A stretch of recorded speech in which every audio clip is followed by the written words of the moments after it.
We go. Welcome to Planet Grape Wine Review. I'm here with Catherine Fallis, Master Sommelier, who's the founder of Planet Grape Wine Review, and I'm Deborah Parker Wong. I'm global editor for Somm Journal and a panelist at the Wine Review. We're here today with Chef Nate Norris, Chef de Cuisine at Zuni Cafe. And Chef Nate is here to talk with us about California olive oils. Catherine Fallis is going to ask some questions about the really vital role that these oils play in the California cuisine at Zuni Cafe. It's so great you could join us today. Chef Nate, thank you for coming up and You're spending welcome. a little time with us. You're welcome. It's my pleasure to be here. Thank you. Great. And I'm really curious to talk to you about olive oil. What do you look for when you're selecting olive oil for your restaurant?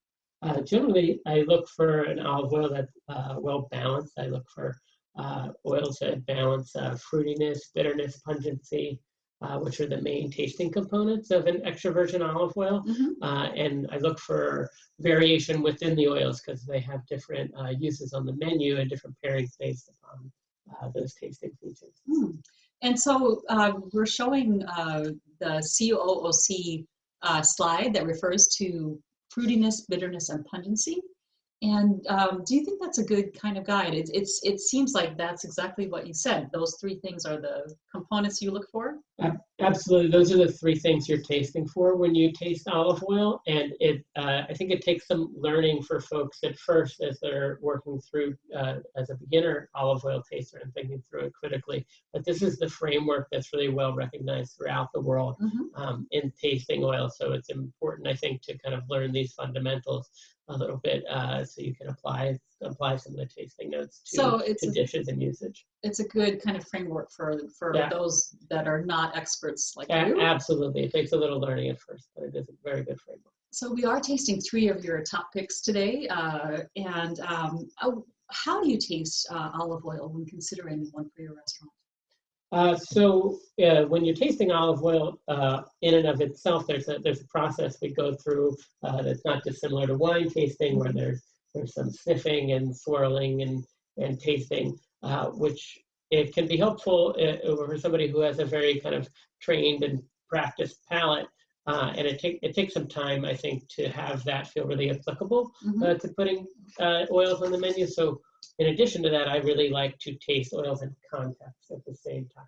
So I will do a tasting of the oil on its own, but also try and put some things in context. I generally like to taste things with some meat, cheese, some fruit, some vegetable, all all separately to kind of see, get a sense of how it plays. It could play in a dish. So instead of you taste it straight in the analytical, scientific way, and then you taste it on the different components that you're considering as far as the dish you're creating, it sounds like. Yeah, absolutely. So I won't necessarily do a complete dish, but I make a little slice of ham and a little slice of cheese, a slice of whatever seasonal fruit and vegetable we may have on hand, and then that will help kind of guide further contextualization in dishes for the menu. I like that. I think we should try that right now. Yeah.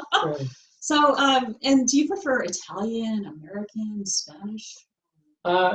Generally speaking, I don't have a preference based on country of origin or place of origin. At Zuni, we really focus on local cuisine, particularly California foods that we can find within 150 miles or so of the restaurant. And we're really blessed here in the Bay Area to be able to do that quite easily. And the California olive oil business and producers have just been really exploding over the last decade. And so we're just getting better and better olive oils. And so I think we've got some of the best that I've had this year to showcase.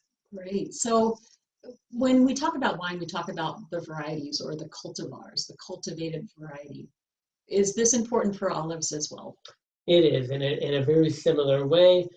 An Arbequina olive is going to have similar characteristics, whether it's from a Spanish Arbequina or a California Arbequina. And just as a Pinot Noir grape would have similar characteristics. But there will also be differences based on the ripeness of harvest and the ground that it's grown in and the growing conditions of a given season. And then also how the oil is produced. How is it filtered? To what extent is it filtered? How Is it a olio nuovo? Is it just fresh, straight from the mill, or has this been sitting for 3 months? And all those things will play into how the oil reads. But absolutely, the cultivars are a really good starting point, something you can look at on a bottle of oil and get a sense of what you might be working with. Okay, and so Frantoio seems to be a popular one. It comes from Tuscany. Yes. Is that popular for any particular character? Frantoio olives are a very popular olive for olive oil. I think they make a very balanced and a relatively mild oil. It's not the most strong oil that it produces, and you can find it to be very versatile. I think when I think of kind of introducing people to extra virgin olive oil in the critical way that we're talking about, I think the place I like to start is a place where of really balanced and elegant and versatile oils, and from there kind of going to things that are a little more strong and forward, which can be very fun and exciting to use on a menu, but it can be challenging as a starting place. Okay, well, since you're an expert, we're starting with the more challenging varieties. We're going to start with a couple of Sicilian varieties with our first olive oil, and then we'll move to the next two. The last one actually is the Frantoio variety, as you know. So we're doing it in reverse order, but you can handle that because you're an expert, right? That's fine. We're starting with a very nice versatile oil, one of everyone's favorites in California this year. Great. So are you ready to taste? Absolutely. Awesome.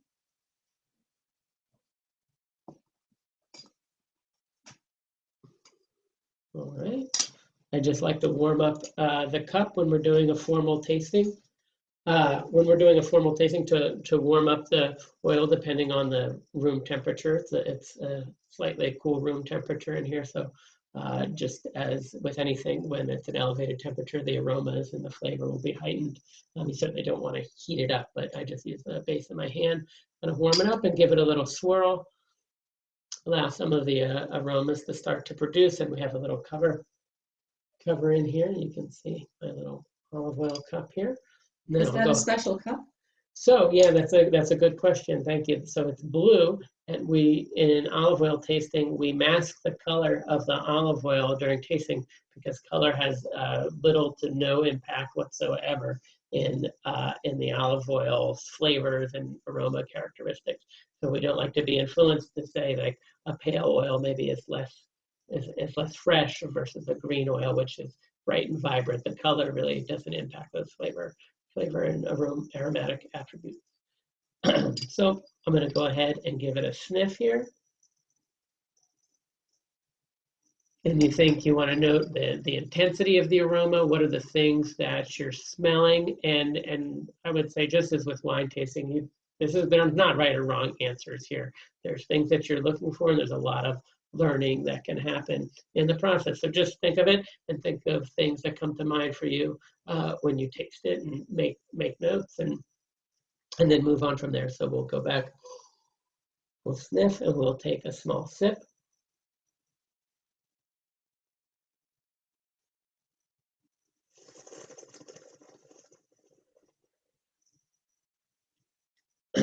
And we'll slurp a bit.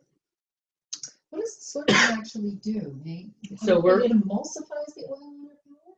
We're aerating it on the palate, so we're working to get to oxygenate the oil as it passes across your palate and your taste buds, and so the oxygen helps to bring the phenol, the polyphenols, and other aromatic attributes. The volatile aroma compounds, right? Yes, it really helps exactly. bring those out, right? Okay, so this is the Bondolio. Yes. This is the Bondolio oil. It's a blend of 3 cultivars, Biancolilla, right? Cerasuola, and Nocellara. That's right. Right, absolutely. Those 3 different beautiful cultivars of olives that have a common thread of bitterness that run through them, but they're each different, right? They are each different. And this is an oil that's modeled off Sicilian oil from a producer called Tutone. And Tutone makes a very consistently delicious olive oil. And Karen and Malcolm Bond produced this oil in Bondolio with with these olive cultivars to try and not necessarily mimic it, but find a similar grace and kind of elegance that's found in the Teuton olive oil. And so while the Bandolio has that parallel, it's used in a different ratio of blend, and it has a different end place, but it is very balanced and elegant olive oil. Delicious. All right. So we're going to go on to oil number 2. Oil number 2 is the fat gold, and that already sounds different. This is going to be big and robust, peppery. Peppery. Okay, as the tasting note says here, well, the tasting note says delicate and silky with notes of lemon, verbena, dill, oregano, and orange blossom. But is there a little more punch there? Is there more pungency? There's definitely going to be more pungency with these. So are you saying my tasting note is wrong? No, I'm trying to understand how it can be delicate. It's delicate and silky on the palate. That's the texture of the oil, but that maybe the flavors are a little more pronounced. Yeah, I find that I can use this oil with more heavily flavored other ingredients, more spice ingredients and stronger flavors. So here we go.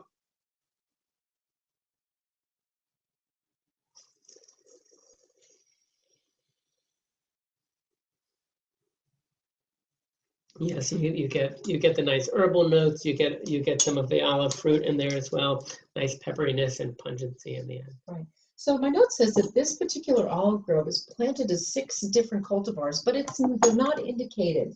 Could you tell which cultivar is dominant by tasting the oil, or do you think, could you say it's Tuscan or Sicilian, or is it Spanish, or? For me, those are not things that come into play so much as a chef, and they're not things that I look at. They can be helpful when trying to make decisions. I really make my decisions based off of tasting and tasting like this, but also tasting in context and finding pairings that work in unique ways that to really showcase the oil.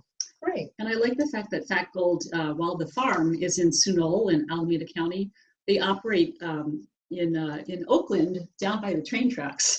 That's right. Urban, right? This product is typically, it's only for consumer by subscription, but Catherine does make some available to folks like you, Chef Nate, to the trade, but you have to ask for the gold label. Is that right?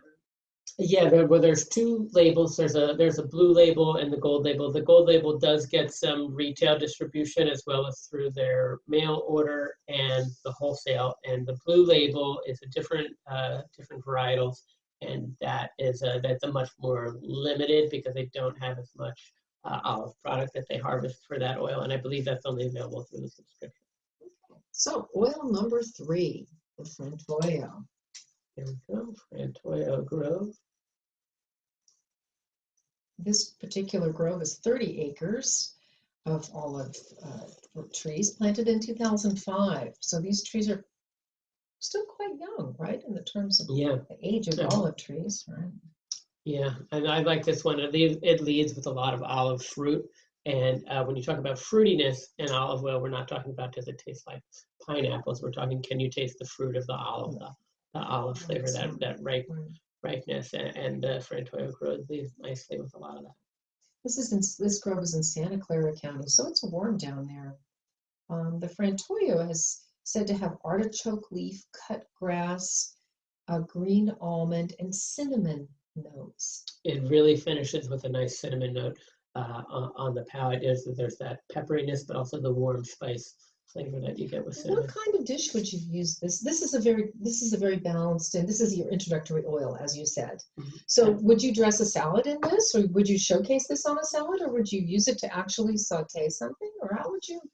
Generally, none of these oils I like to heat very much at all. I would use it to finish up a pasta. I like to use it, especially this time of year when you're starting to get a lot of new olive oils available. You can have artichoke is a really nice thing to pair an oil with like this with. It pairs very nicely. Well, we're going to put the kibosh on our screen share here, and let's wrap it up. So to continue that that on that vein, so Deborah was asking you about how you use these oils. So there is to me, when I was tasting these and writing the reviews, there was some sense of delicacy all around, and not. I'm not an olive oil expert by any stretch, but I did find a delicacy. Maybe the fact that they were so fresh, maybe they were so close to harvest that gave them. I know for you, some of them are very bold and pungent and peppery, but I was finding more quiet, subtle messages, which makes sense that you would use them as a dressing on the pasta, as a finishing touch. Is that what you think you should do with this category of olive oil? Or not necessarily. For me, in the context of the ones we've tasted here, I really like to put the fat gold. I find pairs well with bigger flavors. Okay. Things with more acidity, more spice, and both the Frantoio and the Bondolio are more versatile, but they show off better with more muted flavors. I like to pair them with other rich things. I find that I pair the Bondolio frequently with rich, creamy soups. This time of year, in the winter, we're making a lot of soups with really kind of warm, sweet winter vegetables and make purees and nice kind of creamy soups. And then lend themselves with show off with a lot of sweetness and that dairy richness, and then the kind of elegance, but the pepperiness and the nice olive fruit flavors, and the oils can pair really well with things like that.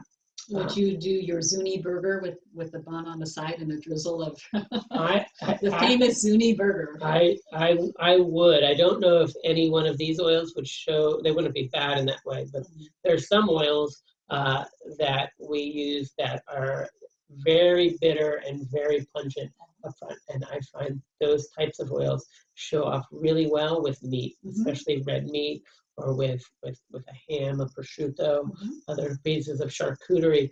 The bitterness and the pungency kind of can take a back seat, and you can really taste the olive oil, I think, a lot more through that. I think sometimes for people in the palate, the bitterness is a hard flavor note to work through. It's the same with wine. Many Italian wines are very bitter, and a lot of folks find that bitterness unappealing. Oh, Amarone, named the bit bitter, so that would be one. Yeah, I think it's finding a way to put that bitterness in a context that people enjoy. And I really like to find ways to make that transformation. I think that's, for me, one of the most exciting parts about it. And so talking to the chefs out there, what's one of your slam dunk pairings that you've liked with one of these oils? A specific dish on your menu? Yeah, so on the menu, what I really like to do is get people excited about the oil, get the customer, get the service staff excited about it. So I make fairly accessible dishes, little maybe antipasta plates with fruit, very focused. We'll have goat cheese and persimmons, or we'll have after persimmons finish up, we'll move into citrus, and those are dishes that are generally very popular. And I kind of lead the description. It's about the fruit, and maybe there's nuts or cheese, herbs, other things that would go with it. But I'll douse it in these olive oils, and I'll find ones that I like. And what I tell the service staff is that they're buying it for the persimmons and the goat cheese, but what they're going to walk away with is that olive oil was amazing. Yes. So this is a great point for staff training when you have a new oil and you want to get the staff involved, the servers involved.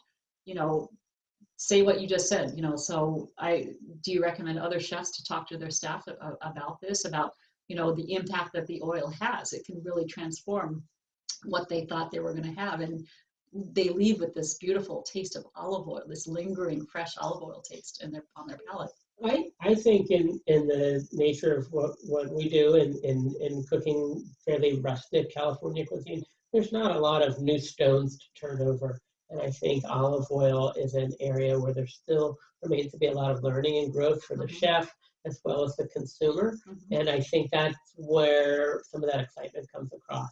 The wow factor. That wow factor of, I didn't know that the olive oil could be so critical and just show off and be, you're not leading necessarily with olive oil, but you find a way to get the consumer excited about a dish and ordering it, and then walking out saying, where can I get that olive oil?